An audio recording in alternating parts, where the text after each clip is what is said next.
レッドローズの小さなつぼみに秘めた無限の日々を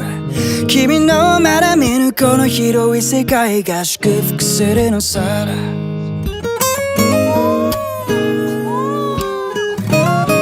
Little rose, my little rose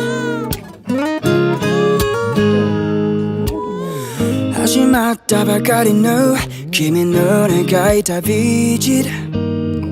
夏の日の光が優しく包み込んだら不安がないと言えば嘘になるけど君を見つめ気づいたもう恐れるものはない僕がこの世界で一番愛してる君のままが魂を震わせる命を宿したんだ